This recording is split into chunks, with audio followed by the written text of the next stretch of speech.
It was late August 1944, and the air in the Reich Chancellery bunker was thick with tension and disbelief. Adolf Hitler, surrounded by maps and urgent reports, stared at the latest intelligence from France with a mixture of anger and astonishment. For years, he had dismissed the American military as incapable, a nation of mongrel Democrats lacking the discipline, cunning, or operational skill to challenge the Wehrmacht. Yet here, before him, the evidence refused to be ignored. Reports detailed a U.S. Army moving with a speed and precision that rivaled Germany's own panzer units, cutting across Normandy and racing through the French countryside at more than 50 kilometers a day, leaving chaos in their wake. German defensive positions crumbled not just under the weight of firepower, but under the relentless, almost surgical maneuvering of an American general who seemed to think 2 steps ahead of his opponents at every turn. Hitler's generals, normally cautious and steeped in the fear of their leader's wrath, hesitated as they relayed the latest figures.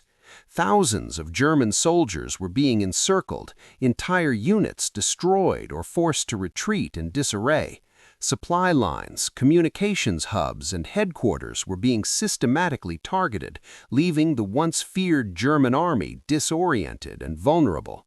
And the man behind it all was General George S. Patton, a figure whose reputation for audacity was already well known among American and Allied ranks, but whose operational brilliance had now forced even Hitler to take notice. As Hitler scanned the maps, he muttered under his breath, almost incredulously, that this American general understands mobile warfare as well as our best panzer leaders. It was extraordinary. For a leader who had long mocked American strategy and dismissed their capabilities, this was a rare moment of begrudging respect, an admission that the enemy had adapted, evolved, and now challenged Germany on its own terms. Patton's approach was not merely about speed, it was about calculated pressure applied continuously across multiple fronts, exploiting every weakness in German command and control. He moved units not just to occupy territory, but to threaten encirclement, to sever supply lines, and to create confusion that German officers could not resolve. The Third Army's maneuvers after the Normandy breakout demonstrated an understanding of operational tempo that was, at the time, revolutionary for the Americans.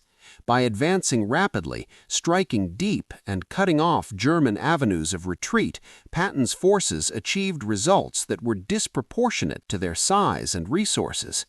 Every report Hitler received seemed to confirm the same pattern. German units, previously confident behind fortified positions, were now isolated, disorganized, and under constant pressure. Officers struggled to comprehend how the Americans could maintain such momentum. Fuel shortages, logistical challenges, and the fatigue of troops would normally slow any advancing army, yet Patton's planning accounted for these variables with meticulous precision. His use of reconnaissance, armored spearheads, and coordinated artillery ensured that every advance inflicted maximum disruption while minimizing delays. In the bunker, Hitler's anger was mingled with disbelief. How could an American general from a nation he considered racially and militarily inferior orchestrate a campaign with such sophistication? He listened as his generals attempted to explain, citing numbers, unit movements, and intelligence reports, but the conclusion was unavoidable. The Third Army had broken through, not merely as an advancing force, but as a system of operational destruction that the German army had no immediate answer for. Hitler's ideology, which insisted that only German minds could truly master warfare, was confronted by the undeniable fact that Patton had outperformed expectations at every turn. The speed of the advance, the effectiveness of encirclements, and the consistent disruption of German operations had fundamentally altered the situation on the Western Front. By the time reports reached him of the southern arm of the Third Army moving to complete an encirclement, trapping tens of thousands of German soldiers and equipment, Hitler's expression betrayed his rare admission. This was not a temporary success or a lucky breakthrough. This was a strategic shift, a challenge to everything the Reich had believed about the nature of American military leadership. And in that moment, the unthinkable occurred. Hitler, who had spent years underestimating the Americans, quietly acknowledged to his inner circle that Patton had in fact changed the course of the campaign. The Third Army's mobility, audacity, and operational brilliance were creating opportunities and outcomes that the Wehrmacht could no longer contain. It was an acknowledgement that would resonate far beyond the walls of the bunker, a moment when a dictator was forced to admit that an enemy general had achieved what he had always considered impossible. The shock was not only in the speed of the advance or the destruction of German forces, it was in the revelation that operational skill, leadership, and audacity could overcome preconceived notions of racial or national superiority. Patton's actions demonstrated that a determined, strategically minded leader could reshape the battlefield, exploit weaknesses, and force even the most ideologically rigid adversaries to recognize skill when they saw it. For Hitler and his generals, this was a bitter pill, one that crystallized the reality that the war they had long assumed to be within their control was slipping through their fingers, accelerated by an American general who understood mobility, tempo, and decisive action better than they had ever anticipated. After breaking out from the dense hedgerows of Normandy, Patton's Third Army was unleashed with a velocity that stunned both allies and enemies alike. Unlike many commanders who paused to consolidate gains, Patton insisted on continuous movement, understanding that speed itself was a weapon. Every hour gained in advance multiplied pressure on German forces, denying them the time needed to regroup, reinforce, or establish coherent defensive lines. His headquarters was a hub of relentless planning, with intelligence officers, logistics coordinators, and field commanders working in concert to ensure that supply, reconnaissance, and combat units were synchronized for maximum impact. Patton's philosophy of maneuver warfare was deeply rooted in understanding the operational level, not merely winning individual battles. He exploited the momentum created by Operation Cobra, the breakout from Normandy, converting a narrow front into a rapidly expanding wedge that German forces could not close. Armored divisions moved with stunning efficiency, striking at weak points, bypassing heavily defended positions when necessary, and maintaining the initiative at all times. His use of reconnaissance was particularly effective. Fast-moving units scouted ahead, reporting road conditions, enemy positions, and potential hazards, allowing armored spearheads to avoid ambushes and concentrate force where it mattered most. Artillery and infantry were not simply supporting units, they were integral parts of an orchestrated system designed to overwhelm German responses, disrupt command and control, and create tactical dilemmas that could not be solved quickly. Patton's staff understood that operational tempo was critical. Supplies of fuel, ammunition, and food were moved forward with remarkable precision, often along routes under fire, ensuring that advancing units never stalled. He demanded that every officer and soldier grasp the importance of speed, flexibility, and audacity, reinforcing that hesitation was the enemy's ally. The Third Army's movements were not random or reckless. They were carefully calculated to strike where the Germans were least prepared. Towns, bridges, and crossroads were captured with speed that left local German commanders in confusion, unsure whether to resist, retreat, or surrender. Each breakthrough was magnified by the way it forced neighboring units to react, often exposing flanks or creating gaps that Patton could exploit with follow-on attacks. His personal presence was another factor that inspired confidence and urgency. Patton was often at the front, assessing terrain, directing maneuvers, and communicating directly with subordinate commanders. His energy and decisiveness transmitted a sense of immediacy throughout the army, reinforcing that no opportunity should be wasted and that hesitation could be fatal. German intelligence struggled to understand the methods behind the rapid advances. Reports described American columns moving seemingly without pause, with armored units striking deep into positions that should have been secure. Headquarters communications were disrupted regularly, causing delays in German orders and miscoordination between divisions. Patton's mastery of combined arms operations was evident in the way infantry, armor, artillery, and air support worked together seamlessly. Tactical airstrikes neutralized resistance ahead of armored advances, while artillery fire suppressed strong points that could slow the army's momentum. Infantry followed closely to consolidate gains, secure supply lines, and prevent counterattacks from regaining lost ground. The Third Army's operational success was also psychological. German troops, witnessing the speed and decisiveness of the American advance, were demoralized. Retreat became chaotic, discipline faltered, and the initiative that Germany had maintained for years was slipping irreversibly. Even minor victories by American forces had outsized effects, causing panic and confusion that multiplied the impact of each maneuver. Patton's strategic understanding extended beyond immediate tactical gains. He recognized that the destruction of German cohesion in one sector would resonate throughout the broader front. By exploiting breakthroughs and maintaining relentless pressure, he forced German commanders to divert forces, abandon strong positions, and constantly react rather than dictate the pace of battle. Logistics, often the hidden backbone of military campaigns, was another area where Patton excelled. Advanced planning ensured that fuel, ammunition, and rations reached forward units despite the rapid pace of operations. Bridges were repaired or bypassed, roads cleared, and supply lines adapted in real time to the Army's shifting front. Every element of the Third Army operated as a cohesive system designed to sustain operational momentum over hundreds of kilometers. By mid-August, the Third Army had become a nightmare for German planners. It was no longer just an advancing force, it was a mechanism of operational destruction, capable of striking unpredictably, exploiting weaknesses, and maintaining the initiative without pause. The speed and audacity of Patton's maneuvers left Hitler and his generals struggling to comprehend how an American army could execute mobile warfare with such sophistication.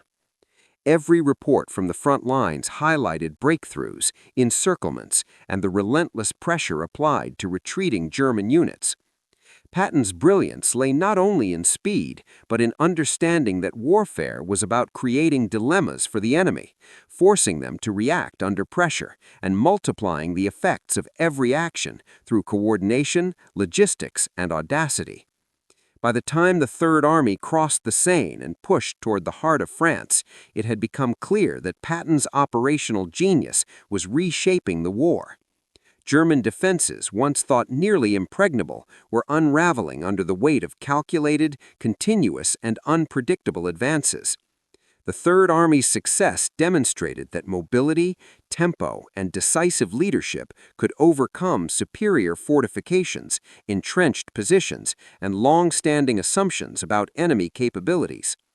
And as the reports reached Berlin, Hitler's disbelief deepened. The American general he had long underestimated was not merely winning battles, he was redefining the operational art of war, forcing Germany into a crisis of command, logistics, and strategy. Patton had transformed the battlefield into a canvas of motion and disruption, where every advance, every encirclement, and every calculated risk compounded into a level of chaos that German forces could neither contain nor reverse. The Third Army was no longer just an army, it was a symbol of the changing nature of warfare, a demonstration that audacity, preparation, and speed could overwhelm even the most formidable defenses. And in that, Patton had set the stage for a campaign that would leave an indelible mark on the history of World War II. The speed at which Patton's Third Army moved across France in late August 1944 was unlike anything the German army had encountered before. As Normandy's hedgerows became a memory, American columns surged across open countryside, towns, and villages, leaving German units scrambling to respond. Every kilometer gained by Patton forced German commanders to make rapid decisions under immense pressure, often with incomplete information and conflicting orders. Reports reached Berlin almost daily, describing towns captured, roads cut, and entire German divisions outflanked and disoriented.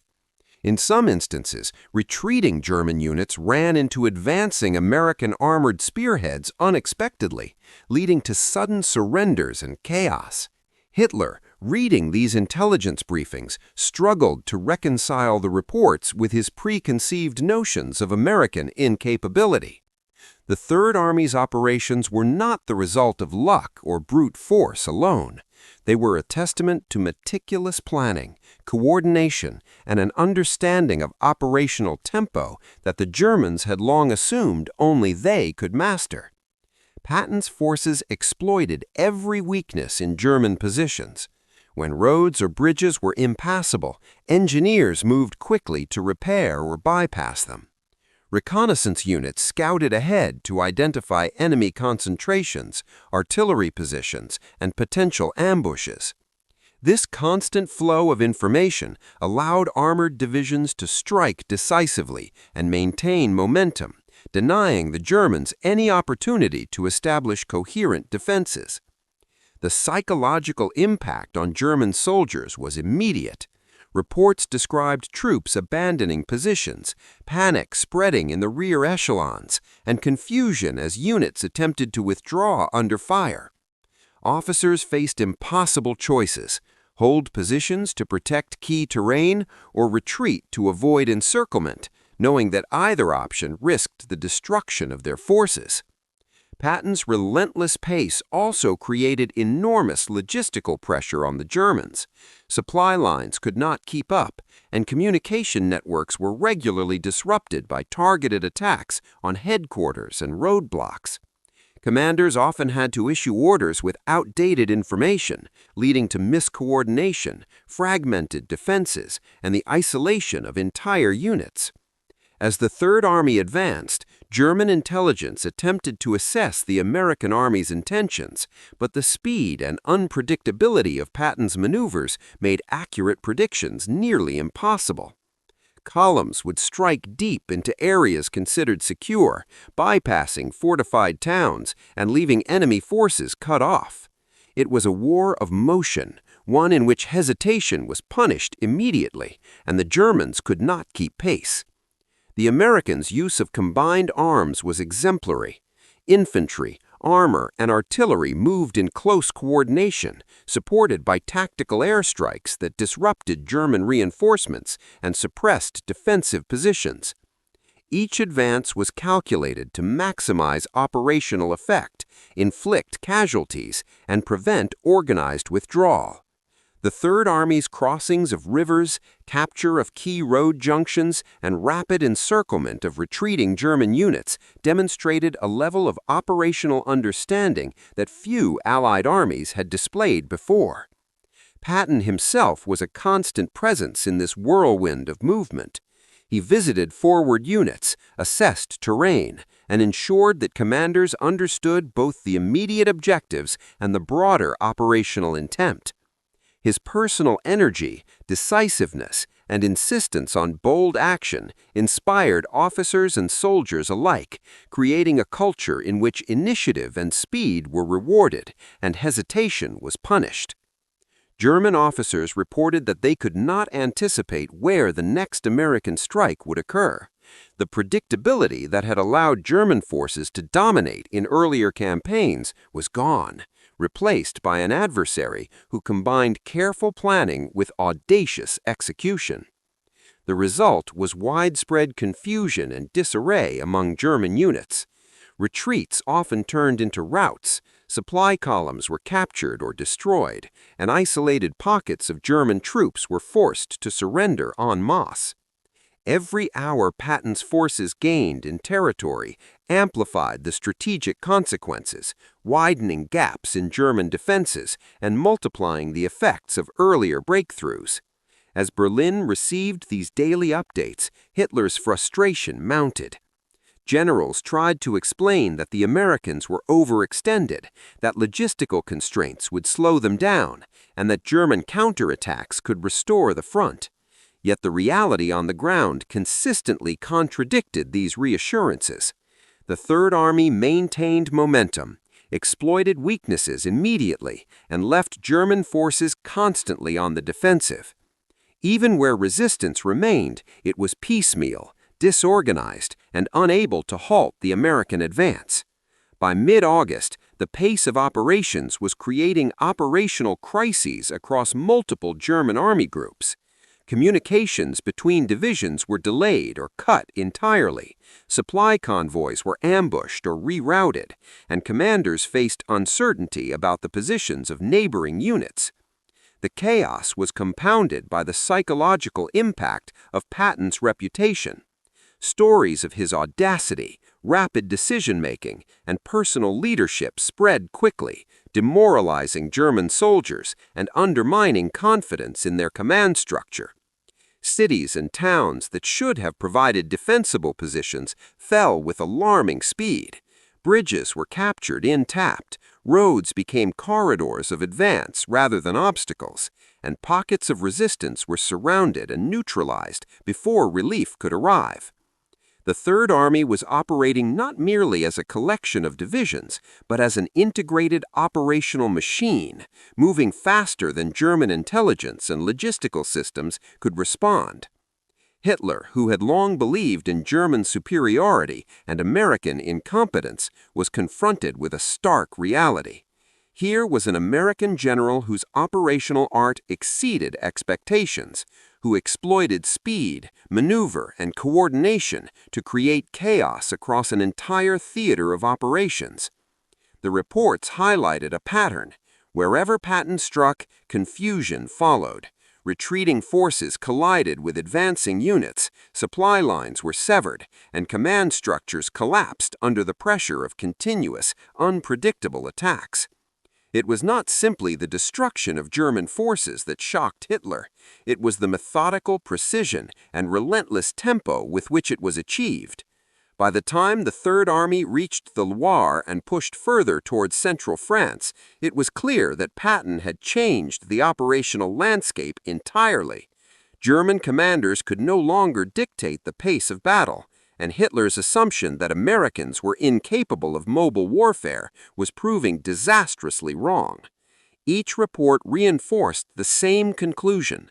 Patton's audacity, intelligence, and mastery of operational maneuver created a level of chaos the Germans had not faced since the early Blitzkrieg campaigns, and this time the initiative was irreversibly in American hands. The Third Army's advance was a rolling storm of movement, speed, and calculated risk, leaving German forces scattered, exhausted, and demoralized. It was a campaign that showcased the power of operational brilliance, the importance of tempo, and the devastating impact of a leader willing to exploit every opportunity with audacity and precision. By late August, the evidence was undeniable. Patton was not merely winning battles, he was rewriting the rules of engagement on the Western Front, and Germany was struggling to respond. Hitler, reading these reports, could no longer dismiss the Americans. The Third Army had not only advanced rapidly, but had shattered German coherence, forced retreats under fire, and created strategic consequences that would reverberate for weeks. It was a campaign that combined speed, skill, and psychological impact in a way that few had anticipated, and it left the Reich facing a sobering realization. Patton had changed the war. By late August 1944, the Third Army had advanced deep into northern France, and the Falaise region became the stage for one of the most decisive moments of the campaign. Patton's forces, moving with relentless speed and precision, had reached positions south of Falaise, threatening to cut off the retreating German army from the rest of France. German commanders were acutely aware of the danger but lacked the ability to respond effectively. Communication lines were fractured, orders arrived too late, and coordination between divisions broke down under the pressure of rapid American advances. Patton's understanding of operational maneuver allowed him to exploit these weaknesses fully. His forces did not merely advance, they orchestrated a deliberate envelopment, closing gaps behind German positions while maintaining forward momentum to prevent escape. Reconnaissance units identified weak points in the German lines, artillery suppressed pockets of resistance, and armored spearheads struck deep to sever retreat routes. The Third Army's southern arm moved with the precision of a scalpel, cutting across roads and passes that German forces depended upon for escape. The encirclement was not complete overnight. It required careful calculation, timing, and coordination to trap enemy units without overextending American lines. Patton's staff coordinated closely with other Allied units to ensure that the pincers closed from both the north and the south. The results were devastating. Tens of thousands of German soldiers found themselves trapped in the pocket, surrounded by advancing American and Canadian forces. Units that had retreated in good order a week earlier were now disorganized, low on fuel and ammunition, and facing annihilation. Tanks, artillery, and vehicles were abandoned as soldiers attempted to flee on foot, often only to encounter more American positions blocking their way. The pace of Patton's operations magnified the psychological impact on German troops. Panic spread quickly as the reality of encirclement became evident. Attempts to break out were met with fierce resistance from armored and infantry units, which maintained operational tempo and tactical coordination. Supply shortages, disrupted communications, and constant harassment from air and ground forces left German forces vulnerable and unable to mount coherent counterattacks. Patton's tactical genius lay in his ability to balance speed with control. He advanced rapidly, but ensured that flanks were secure and units were supported, preventing gaps that could allow German forces to escape or counterattack. Engineers repaired roads, artillery targeted key defensive positions, and reconnaissance continuously updated the location and condition of enemy forces. The result was a systematic dismantling of German capabilities within the pocket. Equipment, vehicles, and entire formations were destroyed or captured. The Allies seized hundreds of tanks, artillery pieces, and supply wagons, further weakening the German war effort. The encirclement also forced German commanders to make impossible choices. Some units attempted desperate nighttime escapes, only to be intercepted or forced to surrender. Others tried to hold positions to protect the retreat of neighboring units, only to be overwhelmed by coordinated attacks. Each failed attempt increased the pressure on the remaining defenders, accelerating the collapse of German cohesion. Hitler, receiving reports from the front, could hardly believe what he was hearing. The Third Army had not only advanced hundreds of kilometers, but had effectively trapped an entire German army in a confined area, destroying its operational capacity. The scale of the destruction was unprecedented, and even the most experienced generals could not deny the brilliance of Patton's planning and execution. The success at Falaise was not solely due to brute force. Patton's understanding of operational art, how to combine maneuver, firepower, and timing to create a decisive effect, was on full display. Each action reinforced the others, from rapid reconnaissance and artillery suppression to armored thrusts and coordinated infantry advances. German soldiers trapped in the pocket faced a terrifying reality. Morale collapsed under continuous pressure, and many surrendered to avoid further losses. Others tried to escape under fire, only to be cut down or captured. Equipment that could have been used in future battles was lost, and entire formations ceased to exist as effective fighting units. The destruction of German forces in the Falaise Pocket had long-term consequences for the campaign in Western Europe. It weakened German resistance across France, accelerated the Allied advance toward the Seine and Paris, and demonstrated the effectiveness of mobile, coordinated operational warfare. Patton's methods were studied and admired even by enemy commanders because they revealed the power of speed, timing, and audacity combined with careful planning. The encirclement also highlighted the limitations of German command and logistics. With units trapped, communications disrupted, and supply lines destroyed, the Army's ability to respond to future threats was severely compromised. The Third Army's success forced the Germans onto a defensive posture for the remainder of the campaign, shifting strategic initiative firmly into Allied hands. By the end of the operation, the Falaise Pocket had become synonymous with the devastating consequences of operational failure in the face of skillful, relentless maneuver warfare. Patton had not only achieved a tactical victory, but had demonstrated the decisive effect of operational brilliance on a large scale. Hitler, reviewing reports and maps, faced a reality he could not deny. The Third Army's southern envelopment had achieved what many thought impossible. Entire armies had been trapped, equipment lost, and German forces left in disarray. In that moment, it became clear that Patton's actions were reshaping the Western Front, creating opportunities and consequences that would define the remainder of the war in France.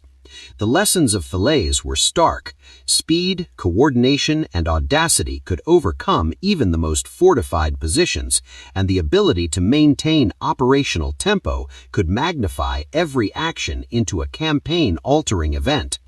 Patton had executed a maneuver that not only destroyed enemy forces, but also altered the strategic landscape, demonstrating that leadership, planning, and relentless execution could achieve results that transcended expectations. The Third Army's encirclement at Falaise would be remembered not only for the scale of destruction inflicted on German forces, but also for the brilliance of its orchestration. It was a testament to Patton's understanding of war as a combination of speed, timing, and decisive action, a moment when operational mastery created an effect that reverberated far beyond the battlefield and left the German army reeling in shock and confusion. By the end of August 1944, the consequences of Patton's relentless campaign were impossible for the German High Command to ignore.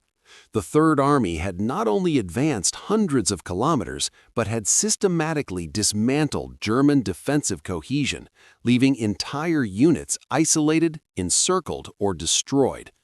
Reports flowing into Berlin painted a picture of chaos that contradicted every assumption Hitler had made about American military capability.